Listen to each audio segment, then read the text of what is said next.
দেখো আজকে আমি তোমাদের যেটা পড়াবো সেটা হচ্ছে রাসায়নিক বিক্রিয়া। ওকে, বা যেটাকে ইংরেজিতে বলা হয় কেমিক্যাল রিঅ্যাকশন। Chemical reaction. দেখো প্রথমে আমরা জানবো রাসায়নিক বিক্রিয়া কাকে বলে। বলা হচ্ছে এটা একটা প্রক্রিয়া বা পদ্ধতি, কি না যে পদ্ধতিতে এক বা একাধিক পদার্থ পরস্পর একটা রাসায়নিক বন্ধনে আবদ্ধ হয়ে তাদের রাসায়নিক বিক্রিয়ার রাসায়নিক পরিবর্তনের ফলে পদার্থের অণুগুলির গঠন পরিবর্তিত হয় এবং তাদের অণুগুলির গঠন পরিবর্তিত হয়ে তারা সম্পূর্ণ নতুন নতুন ধর্ম বিশিষ্ট পদার্থ উৎপন্ন করে বা বিভিন্ন নতুন নতুন ধর্ম বিশিষ্ট অণু তৈরি করে। সেই প্রক্রিয়া বা পদ্ধতিকে বলা হয় রাসায়নিক বিক্রিয়া। যেমন আমি তোমাদেরকে উদাহরণ হিসেবে দেখাচ্ছি। দেখো বললাম কার্বন, ওকে, অক্সিজেনের যুক্ত হয়ে উৎপন্ন হচ্ছে কার্বন ডাই অক্সাইড। তাহলে কার্বন অক্সিজেনের সঙ্গে যুক্ত হওয়ার পর উৎপন্ন হচ্ছে কার্বন ডাই অক্সাইড। তাহলে এখানে কার্বন আর অক্সিজেন পরস্পর রাসায়নিক বিক্রিয়ার ফলে তারা তাদের রাসায়নিক অণুর গঠনের পরিবর্তন হয়েছে, হয়ে নতুন ধর্ম বিশিষ্ট পদার্থ কার্বন ডাই অক্সাইড উৎপন্ন হয়েছে। এই যে প্রক্রিয়া এটাকে বলা হচ্ছে রাসায়নিক বিক্রিয়া। এখন এই রাসায়নিক বিক্রিয়াটা ভালোভাবে লক্ষ্য করো, এখানে কিছু কিছু পদার্থ রাসায়নিক বিক্রিয়ায় অংশগ্রহণ করেছে, আবার রাসায়নিক বিক্রিয়ায় অংশগ্রহণ করার পর কিছু কিছু পদার্থ উৎপন্ন হয়। সেখানে একটা পদার্থ উৎপন্ন হতে পারে বা একাধিক পদার্থ উৎপন্ন হতে পারে। তাহলে এই যেখানে কার্বন আর অক্সিজেন এরা এই রাসায়নিক বিক্রিয়ার ক্ষেত্রে পরস্পর যুক্ত হয়েছে, হওয়ার পর উৎপন্ন হয়েছে কার্বন ডাই অক্সাইড। তাহলে এই যে কার্বন এবং অক্সিজেন এদেরকে বলা হবে বিক্রিয়ক পদার্থ এবং কার্বন ডাই অক্সাইড এটাকে বলা হবে বিক্রিয়াজাত। তাহলে এটা আমরা বুঝতে পারছি বিক্রিয়ক পদার্থ বলতে কাদেরকে বোঝাবো না, যে সমস্ত পদার্থ রাসায়নিক বিক্রিয়ায় অংশগ্রহণ করে তাদেরকে বলা হচ্ছে বিক্রিয়ক বা বিক্রিয়াকারী পদার্থ। এবং রাসায়নিক বিক্রিয়ার শেষে যে সমস্ত পদার্থ উৎপন্ন হয় তাদেরকে বলবো বিক্রিয়াজাত পদার্থ। তাহলে এখানে দেখো এই রাসায়নিক বিক্রিয়ায় কার্বন এবং অক্সিজেন এই রাসায়নিক বিক্রিয়ায় অংশগ্রহণ করেছে, সেই কারণে এদেরকে বলা হয় বিক্রিয়ক পদার্থ বা বলা হয় বিক্রিয়াকারী।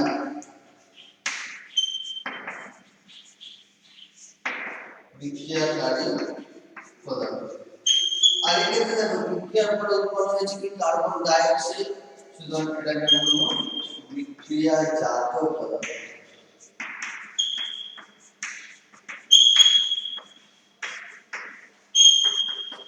ওকে, এখন এই যে কতগুলো বিক্রিয়ক পরস্পর রেখে দেওয়ার ফলে কি তাদের মধ্যে রাসায়নিক বিক্রিয়া শুরু হয়ে যাবে? তা কিন্তু সবসময় হয় না। অর্থাৎ এক বা একাধিক বিক্রিয়ক পদার্থ দিলে যে তাদের মধ্যে রাসায়নিক বিক্রিয়া শুরু হবে তা কিন্তু নয়। তাদের জন্য কিছু শর্ত বা কন্ডিশন আছে, যেগুলোকে আমরা বলছি প্রভাব। যেগুলোকে আমরা বলি প্রভাব। এই কিছু কিছু প্রভাব আছে, অর্থাৎ কিছু কিছু ইফেক্টর আছে যাদের প্রভাবেই কিন্তু রাসায়নিক বিক্রিয়া সংঘটিত হতে পারে। যেমন ধরো আমি বললাম সংস্পর্শ, তাপ, আলো, ওকে, চাপ, তড়িৎ, অনুঘটক,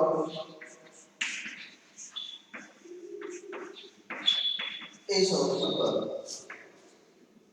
অর্থাৎ যখন কতগুলো বিক্রিয়ককে পরস্পরের কাছে আনবো, তাদেরকে কিছু না কিছু শর্ত দরকার। যেমন হয় সেটা সংস্পর্শের প্রভাব করতে পারে। কতগুলো বিক্রিয়ক দিল, দেওয়ার পর হয় তাপ প্রয়োগ করতে হতে পারে, বা সেক্ষেত্রে আলোর প্রয়োজন হতে পারে, বা সেই বিক্রিয়াটা ঘটাতে গেলে চাপ প্রয়োগ করতে হতে পারে, সেই বিক্রিয়াটার ক্ষেত্রে তড়িৎ চালনা করতে হতে পারে, সেই বিক্রিয়াটা ঘটানোর জন্য অনুঘটকের প্রয়োজন হতে পারে। তাহলে এই যে সংস্পর্শ, তাপ, আলো, চাপ, তড়িৎ, অনুঘটক, তারপর ধরো দাবক, এই সমস্ত যে বিষয়গুলো, এদের প্রভাবে রাসায়নিক বিক্রিয়াটা ঘটে। তাই এদেরকে বলা হচ্ছে প্রভাব বা ইফেক্টস ফর কেমিক্যাল রিঅ্যাকশন। এবার আমরা দেখব এই সংস্পর্শের ফলে কি ধরনের বিক্রিয়াগুলো ঘটে, তাপ প্রয়োগের ফলে কোন বিক্রিয়া ঘটে। অর্থাৎ কিছু কিছু বিক্রিয়া আছে যাকে শুধুমাত্র তাপ দিলে তবেই তাদের মধ্যে বিক্রিয়া হবে, কিছু কিছু বিক্রিয়ক পদার্থ আছে যাদেরকে আলোর সংস্পর্শে আনলে তবেই, আলোর উপস্থিতিতে রাখলে তবেই সেক্ষেত্রে বিক্রিয়াটা ঘটতে হবে। আবার এমন কিছু কিছু পদার্থ আছে যাদেরকে পরস্পর সংস্পর্শে রেখে দিলেই তাদের মধ্যে রাসায়নিক বিক্রিয়া ঘটবে। তো প্রথমে আমরা আলোচনা করব সংস্পর্শের ফলে কিভাবে রাসায়নিক বিক্রিয়া ঘটে।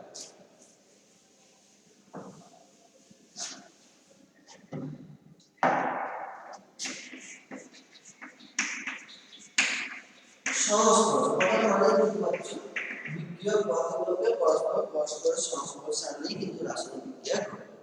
যেমন আমি বলি চিনি, এই চিনিতে যদি কয়েক ফোঁটা গাঢ় সালফিউরিক অ্যাসিড ফেলে দেওয়া হয়, তাহলে সঙ্গে সঙ্গে চিনির যে জলীয় অংশ সেটা শোষিত হয়ে যাবে এবং সেটা কালো কার্বনে পরিণত হবে। সেক্ষেত্রে কি দেখো চিনি এর সঙ্গে C12, H22, এর সাথে আমরা দিচ্ছি কয়েক ফোঁটা গাঢ় সালফিউরিক অ্যাসিড। ওকে, দিলে কি হবে, কালো কার্বন উৎপন্ন হবে, তার সাথে সাথে জল এবং H2SO4 থাকবে।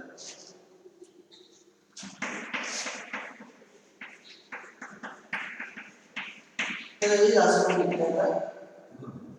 তাহলে এক্ষেত্রে আমরা দেখতে পাচ্ছি চিনির সঙ্গে যখন কয়েক ফোঁটা গাঢ় সালফিউরিক অ্যাসিড দিচ্ছি, দেওয়ার সাথে সাথে কি হচ্ছে, এদের বিক্রিয়া ঘটতে শুরু করে দিচ্ছে। আবার ধরো চুন, যেমন ধরো CaO, যেটাকে আমরা বলছি পোড়া চুন বা ক্যালসিয়াম অক্সাইড, এতে যদি আমি জল দিই, সঙ্গে সঙ্গে কি হবে, এটা ফুটতে শুরু করবে এবং ক্যালসিয়াম হাইড্রোক্সাইড অর্থাৎ পলিচুন CaOH ক্যালসিয়াম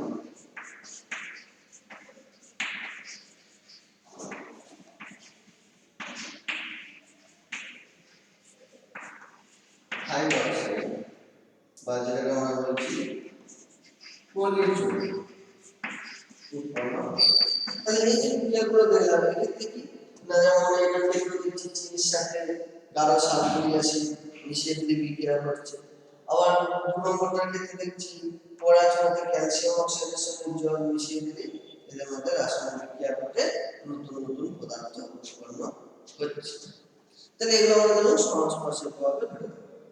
ঠিক একই রকম তাপ প্রয়োগ করে রাসায়নিক বিক্রিয়া, অর্থাৎ এমন কিছু কিছু বিক্রিয়ক আছে যাদেরকে রেখে দিলে তাদের মধ্যে কোনো বিক্রিয়া ঘটবে না, তাদেরকে যখনই আমি তাপ প্রয়োগ করব তখনই তাদের রাসায়নিক বিক্রিয়া ঘটা শুরু হবে এবং নতুন নতুন ধর্ম বিশিষ্ট পদার্থ উৎপন্ন হবে। যেমন ধরো আমি বলছি ক্যালসিয়াম কার্বনেট,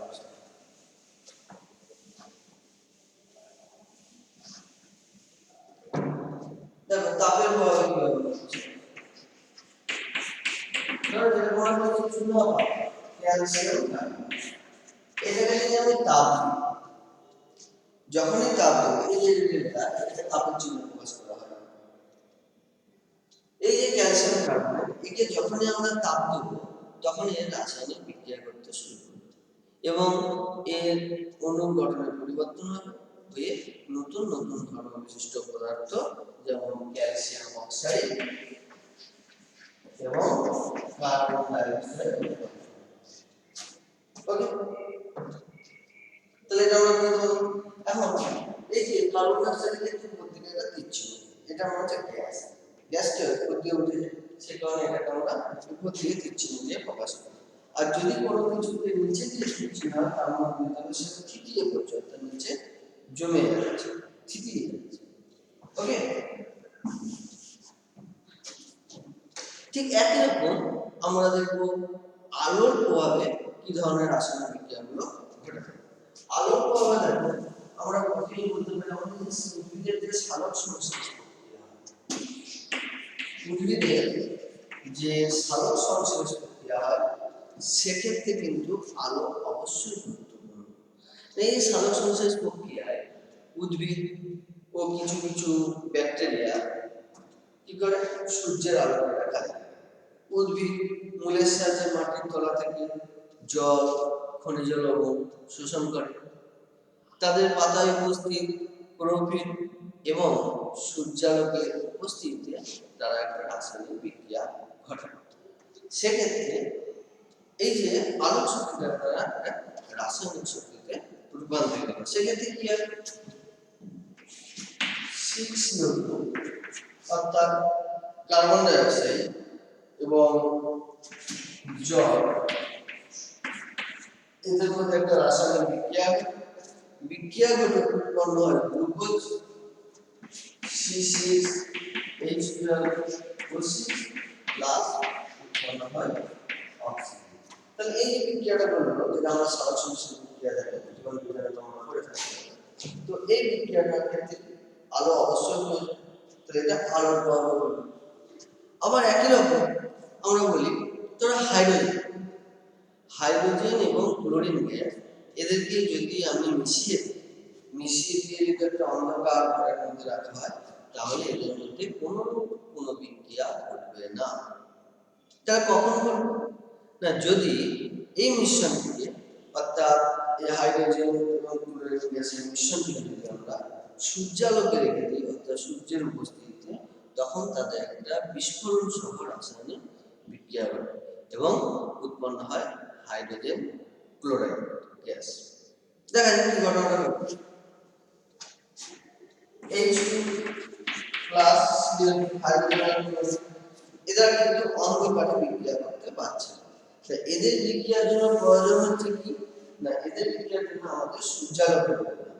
সূর্যালোকের ফলে এরা রাসায়নিক বিক্রিয়া করবে, যেটি উৎপন্ন হবে হাইড্রোজেন ক্লোরাইড গ্যাস। সুতরাং আমরা এই বিক্রিয়াগুলোর ক্ষেত্রে কি দেখলাম, আলোর উপস্থিতি অবশ্যই প্রয়োজন। ওকে, ঠিক একই রকম আমরা দেখব কিছু কিছু ঘটনা ঘটে যে ক্ষেত্রে চাপ প্রয়োগ অবশ্যই দরকার। অর্থাৎ চাপ না প্রয়োগ করলে তাদের মধ্যে কোনো বিক্রিয়া ঘটবে না। যেমন ধরো সীসা অর্থাৎ পিবি সীসা চূর্ণ এবং তার সাথে যদি গন্ধক সালফার এদেরকে যদি রেখে দেওয়া হয় তাহলে বিক্রিয়া কিন্তু ঘটবে। কিন্তু এই মিশ্রণটির উপর যদি প্রবল চাপ সৃষ্টি করা হয় তখন রাসায়নিক বিক্রিয়া ঘটবে, ঘটে উৎপন্ন হবে লেড সালফাইড। পিবি এবং তার লেড চূর্ণ এবং সালফার মিশ্রণ বিক্রিয়া করা হবে লেড সালফাইড। আবার যে খেলনা বন্ধু, সেই খেলনা বন্ধুকে যে ক্যাপ, সেই ক্যাপকে জোরে আঘাত করলে সেক্ষেত্রে রাসায়নিক বিক্রিয়া ঘটে উৎপন্ন হয় তাপ এবং আলো উৎপন্ন হয়। তাহলে এই সমস্ত রাসায়নিক ঘটনাগুলোর ক্ষেত্রে আমরা কি দেখতে পেলাম না, প্রভাব বা শর্ত হিসেবে চাপ দরকার আছে। এবার দেখব তড়িতের ক্ষেত্রে কি না, ধরো এই জল নেওয়া হচ্ছে, জলে যদি একটু সালফিউরিক অ্যাসিড মিশিয়ে দেওয়া হয়, দিয়ে তার মধ্যে দিয়ে ব্যাটারির সাহায্যে যদি তড়িৎ চালনা করা হয় তাহলে কি জলটা বিশিষ্ট হয়ে ভেঙে ভেঙে গিয়ে উৎপন্ন হয় হাইড্রোজেন এবং অক্সিজেন গ্যাস।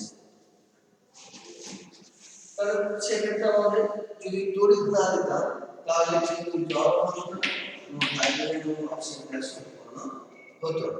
তো জল 2H2O এটা যখন আমি তড়িৎ চালনা করছি, তড়িৎ চালনা করার সাথে সাথে এটা উৎপন্ন হচ্ছে কি হাইড্রোজেন এবং অক্সিজেন গ্যাস। তাহলে এই যে H2O এটা কি ছিল সেক্ষেত্রে এটা উৎপন্ন হচ্ছে গ্যাস এবং এটা উৎপন্ন হচ্ছে গ্যাস।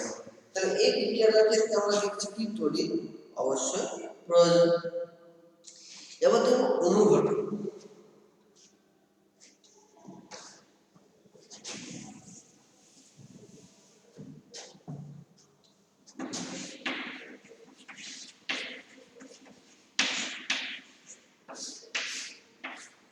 অনুঘটকটা অনেক সময় কোন কোন রাসায়নিক বিক্রিয়া খুব ধীর গতিতে, অথচ সেই মিশ্রণে কোনো পদার্থ যদি আমি সামান্য পরিমাণে মিশিয়ে দিই তাহলে কিন্তু বিক্রিয়াটা খুব দ্রুত গতিতে ঘটতে শুরু করবে। এই যে পদার্থ, যে পদার্থটাকে মিশানো হলো সেই পদার্থগুলো কিন্তু নিজেরা বিক্রিয়ায় অংশগ্রহণ করে না, অর্থাৎ নিজেদের কোনো রাসায়নিক পরিবর্তন ঘটবে না, কিন্তু তারা কি করছে বিক্রিয়াটা ঘটাতে সাহায্য করছে। এই সমস্ত যে পদার্থ তাদেরকে বলা হচ্ছে অনুঘটক। তাহলে আমরা যদি এটাকে সংজ্ঞার সাহায্যে বলি কি বলবো না, যে সমস্ত পদার্থ কোন একটা রাসায়নিক বিক্রিয়ায় উপস্থিত থেকে বিক্রিয়ার বেগকে বাড়ায় অথবা বিক্রিয়ার বেগকে কমায়, কিন্তু বিক্রিয়া শেষে পদার্থটির ভর ও রাসায়নিক ধর্মের কোনো পরিবর্তন ঘটে না, সেই সমস্ত পদার্থকে বলা হয় অনুঘটক। এই যে অনুঘটক এখানে দুটো ঘটনা, কোনো কোনো ক্ষেত্রে বিক্রিয়ার বেগকে বাড়ায় আবার কোনো কোনো ক্ষেত্রে বিক্রিয়ার বেগকে কমিয়ে দিচ্ছে। তাহলে যে সমস্ত অনুঘটক রাসায়নিক বিক্রিয়ার উপস্থিত থেকে বিক্রিয়ার বেগকে বাড়াবে অথচ নিজের অণু ও রাসায়নিক ধর্ম অপরিবর্তিত থাকবে, সেই সমস্ত পদার্থকে বলা হচ্ছে ধনাত্মক। তাহলে অনুঘটককে আমরা দুভাবে ভাগ, একটা হচ্ছে ধনাত্মক অনুঘটক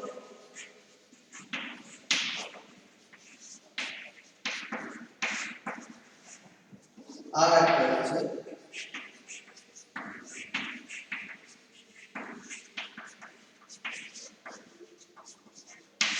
ধনাত্মক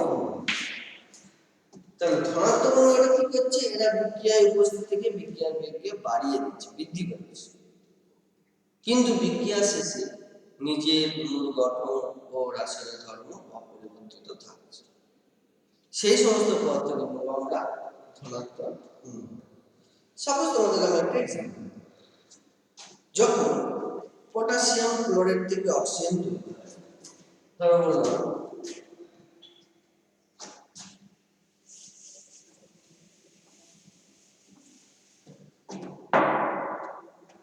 পটাশিয়াম ক্লোরাইড 2PaCl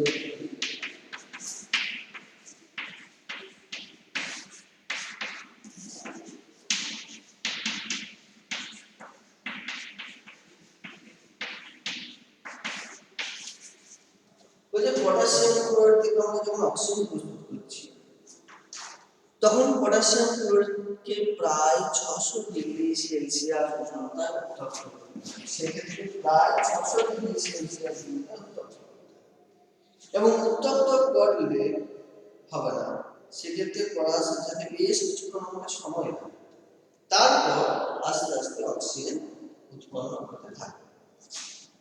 সুতরাং এক্ষেত্রে খুব বেশি দাম করতে লাগছে এবং সময় সাপেক্ষ, অনেক সময় লাগছে, কিন্তু যদি সেই রাসায়নিক বিক্রিয়ায় ম্যাঙ্গানিজ ডাইঅক্সাইড দিই তখন কি হবে না, এই যে ম্যাঙ্গানিজ ডাইঅক্সাইডের অনুপস্থিতিতে উষ্ণতা লেগেছিল 600 ডিগ্রি সেলসিয়াস, কিন্তু ম্যাঙ্গানিজ ডাইঅক্সাইডের উপস্থিতিতে এটা 200 থেকে 250 ডিগ্রি সেলসিয়াস তাপমাত্রাতে রাসায়নিক বিক্রিয়াটা ঘটতে শুরু করে।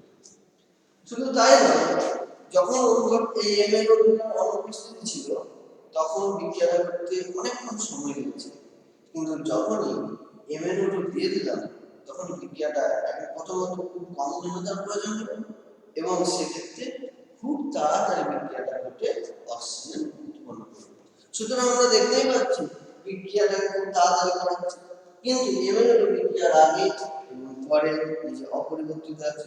সুতরাং এক্ষেত্রে এই যে MnO2 বা ম্যাঙ্গানিজ ডাইঅক্সাইড এটা কিন্তু ধনাত্মক অনুঘটক হিসাবে কাজ করেছে। এবার দেখব ঋণাত্মক অনুঘটক। ঠিক ধনাত্মক অনুঘটকের উল্টো ঘটনা ঘটবে না। এক্ষেত্রে কি হবে, ধনাত্মক অনুঘটকে যেমন বিক্রিয়ার বেগকে বাড়িয়ে দিচ্ছে, ঋণাত্মক অনুঘটক বিক্রিয়ার বেগকে কমিয়ে দেবে। যেমন আমাদের যে সাধারণ উষ্ণতা, সেই সাধারণ উষ্ণতায় হাইড্রোজেন পারঅক্সাইড খুব সহজেই ভেঙে যায় এবং ভেঙে যে উৎপন্ন করে জল এবং অক্সিজেন। কিন্তু ওই হাইড্রোজেন পারঅক্সাইডের মধ্যে যদি সামান্য ফসফরিক অ্যাসিড মিশিয়ে দিই তখন কি হবে না, যত তাড়াতাড়ি বিক্রিয়াটা ঘটছিল হাইড্রোজেন পারঅক্সাইড ভেঙে গিয়ে যত তাড়াতাড়ি জল এবং অক্সিজেন উৎপন্ন হয়েছিল, যখন ওই রাসায়নিক বিক্রিয়াটায় আমি কিছু পরিমাণ ফসফরিক অ্যাসিড মিশিয়ে দিলাম সঙ্গে সঙ্গে কি হবে, বিক্রিয়ার বেগটা কমে যাবে। সুতরাং এক্ষেত্রে এই যে ফসফরিক অ্যাসিড এটা কিন্তু একটা ঋণাত্মক অনুঘটক হিসেবে কাজ করে। ওকে, তাহলে আমরা বুঝতে পারলাম অনুঘটক এই একটা রাসায়নিক বিক্রিয়ায় কিভাবে ভূমিকা পালন করে, সেক্ষেত্রে ধনাত্মক অনুঘটক কিভাবে কাজ করছে এবং ঋণাত্মক অনুঘটক কিভাবে কাজ করছে। এবার দেখো অনুঘটন। এই যে অনুঘটকের উপস্থিতিতে বিক্রিয়ার বেগ বাড়ছে, আবার কোনো ক্ষেত্রে কমছে। এই যে ঘটনাটা, এই ঘটনাটাকে বলা হচ্ছে অনুঘটন। এই ঘটনাটাকে বলা হয় অনুঘটন।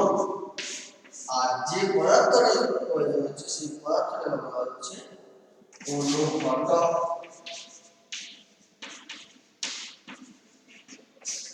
ওকে,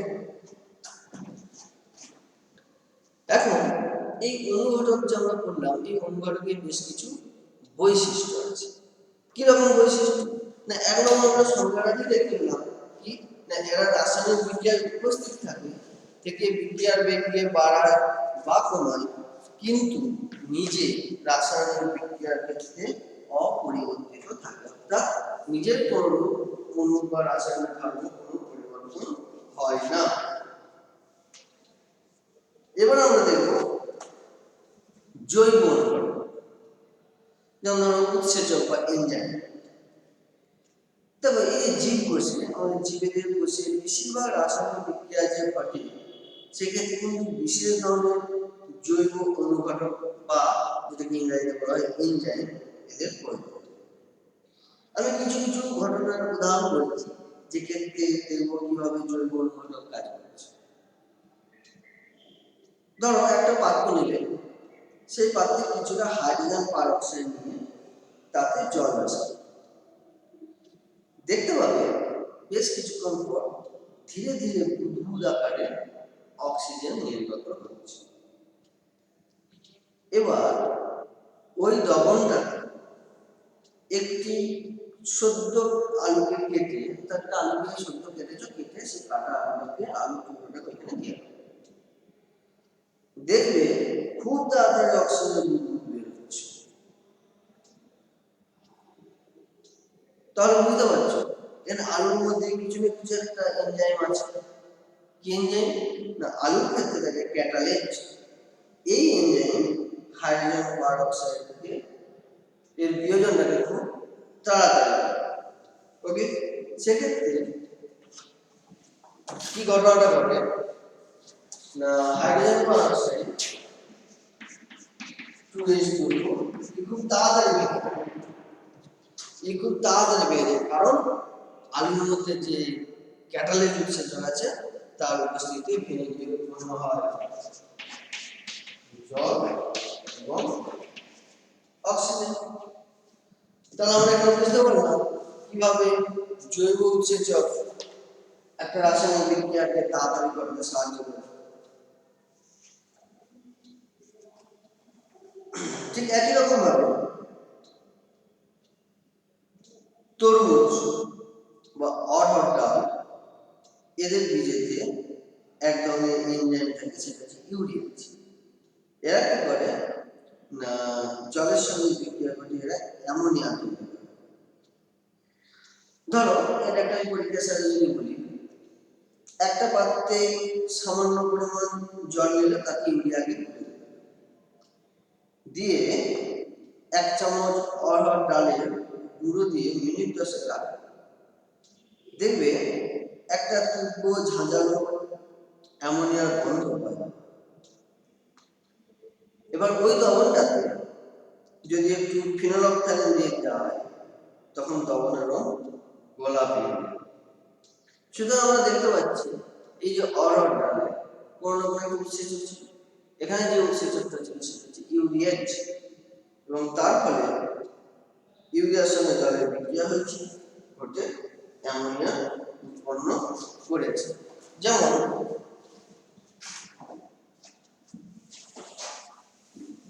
সেক্ষেত্রে যে বিক্রিয়াটা ঘটবে কি না, ইউরিয়া তার সঙ্গে CO NH2 কার্বন ডাইঅক্সাইড, এই ইউরিয়া জলের সঙ্গে বিক্রিয়া করছে, প্লাস H2 হওয়ার পর এদের মধ্যে রাসায়নিক পরিবর্তন ঘটে উৎপন্ন হবে কি অ্যামোনিয়া প্লাস কার্বন ডাইঅক্সাইড। সুতরাং এই যে এই দ্রবণটা যখন আমি ফিনলফথ্যালিন দিলাম, দেওয়ার সাথে সাথে দেখা গেল কি দ্রবণটা গোলাপি হয়ে গেছে। সুতরাং অ্যামোনিয়ার দ্রবণ ক্ষারীয় হবে, তা সেই কারণে ফিনলফথ্যালিনটা গোলাপি বর্ণ ধারণ করেছে।